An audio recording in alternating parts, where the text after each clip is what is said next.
Dalam nama Bapa dan Putra dan Roh Kudus. Amin. Salve saudara-saudariku seiman, Dominus Nobiscum. Jumpa lagi kita di Apkat, Apologetika Singkat bersama kami, Komsos Christi Regis, Maju.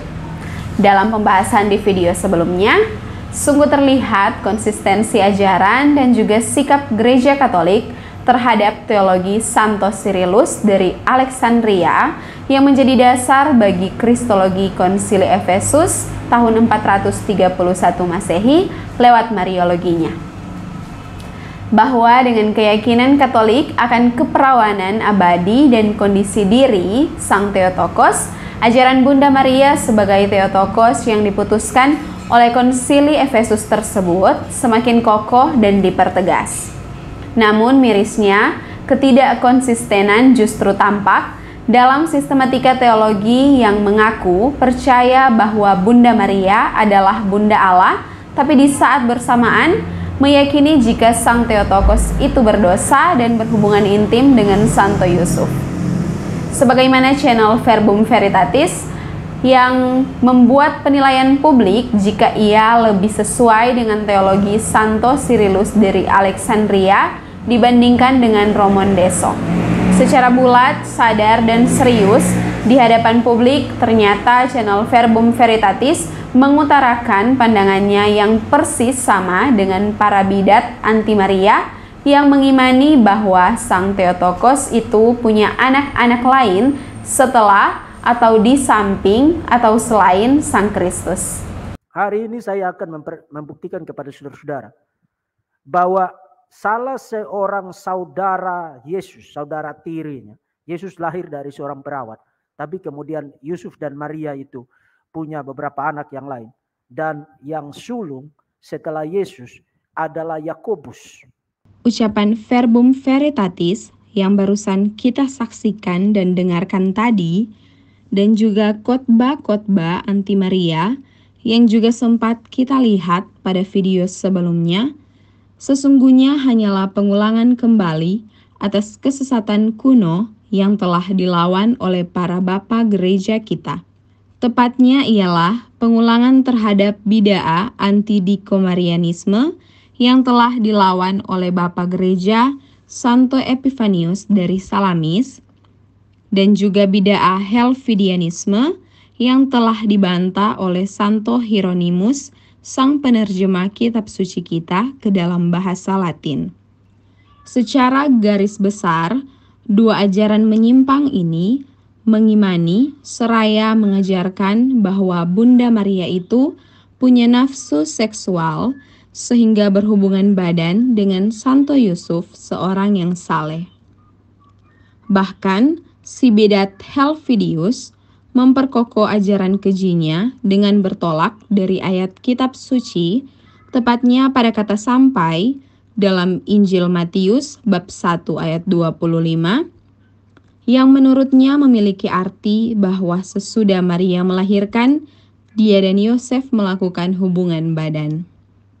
Sebagai ahli kitab suci, Bapa Gereja ternama kita, Santo Hieronymus, dengan mudah menggugurkan argumen sesatnya itu dengan menunjukkan penggunaan lain dari kata sampai tersebut di dalam kitab suci, baik dalam Perjanjian Baru maupun Perjanjian Lama Septuaginta, bahwa beberapa ayat akan menjadi aneh dan sesat makna objektifnya jika cara pandangan Helvidius dipakai untuk menafsirkan ayat-ayat tersebut. Misalnya dalam 2 Samuel bab 6 ayat 23 akan berarti, dan Mikal binti Saul tidak mendapat anak sampai hari matinya. Dalam 1 Samuel bab 15 ayat 35 akan berarti pula kalau sampai hari matinya Samuel tidak melihat Saul lagi. Serta Injil Matius bab 12 ayat 20 akan dipahami jika sumbu yang pudar nyalanya tidak akan dipadamkan sampai ia menjadikan hukum itu menang. Sehingga tak satu pun dari ayat-ayat ini menunjukkan keadaan yang berubah sesudah istilah sampai itu dipakai. Alasan biblisnya ialah karena penulisan kata sampai dalam bahasa aslinya Yunani koine ialah heos yang fungsi artinya tidak selalu mensyaratkan adanya perubahan kondisi setelah sesuatu itu terjadi. Sehingga penolakan akan keperawanan abadi Sang Theotokos yang suci ini ialah bersumber dari kesesatan penafsiran pribadi dari seorang bidat. Hal itu masuk akal bisa terjadi karena dua ajaran bidat ini, yakni Antidikomarianisme dan Helvidianisme, adalah bid'ah yang menolak status keilahian dari Tuhan kita, Yesus Kristus. Untuk itulah, mereka mencari cara agar Tuhan Yesus selalu berciri manusiawi belaka, sehingga mereka menjadikan Sang Theotokos sarana ia berinkarnasi seperti wanita-wanita berdosa lainnya. Dari sini kita sadar bahwa penolakan kepada keilahian atau ketuhanan Kristus berdampak pula pada sikap anti Maria. Maka tentu, penolakan akan keperawanan abadi Maria dan juga akan ketidakbernoda dosaannya itu berkaitan pula dengan penolakan terhadap status sang bunda sebagai Theotokos, yang mana sikap ini telah dilawan oleh teologi Santo Cyrillus dari Alexandria sewaktu konsili Efesus tahun 431 Masehi. Maka di sini dapat kami maklumi dan wajari bahwa sikap yang demikian adalah sikap dasar teologis di luar kekristenan yang sejati, yang sama sekali tidak dikenali dan bahkan dihindari oleh Santo Cyrillus dari Alexandria. Sikap teologis yang demikian sungguh tidak sejalan, tidak sesuai, bahkan bertentangan dengan teologi Santo Cyrillus dari Alexandria dalam segala aspeknya. Sekarang tahukah kita bahwa sikap penolakan akan keperawanan abadi sekaligus ketidakbernoda dosaan sang bunda yang tak lain adalah sikap dasar yang dianut oleh channel Verbum Veritatis dan pihak-pihak anti Maria dalam cuplikan-cuplikan video sebelumnya tersebut ternyata berkonsekuensi merusak doktrin Allah, khususnya merusak sifat-sifat Allah yang khas. Let's check it out.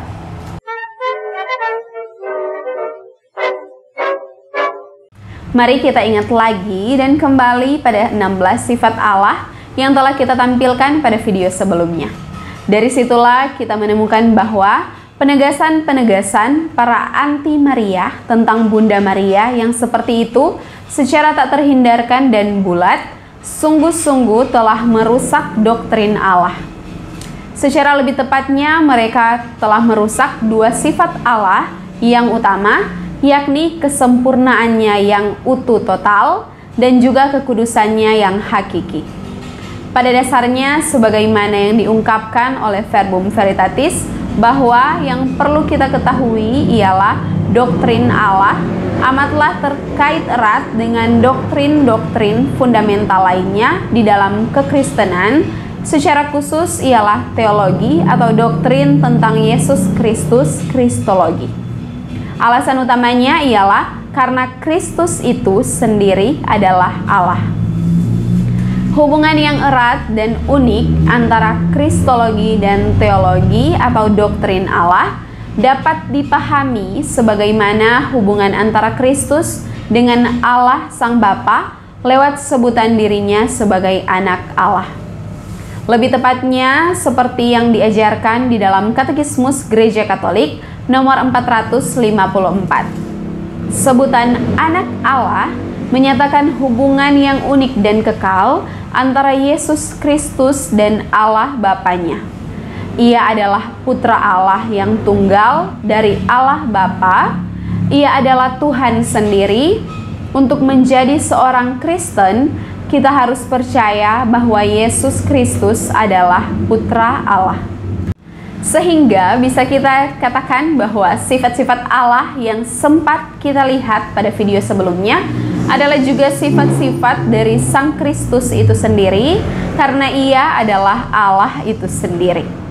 Maka dua sifat utama Allah, yakni kesempurnaannya yang mutlak dan kekudusannya yang hakiki, adalah juga sifat dari Sang Kristus sendiri.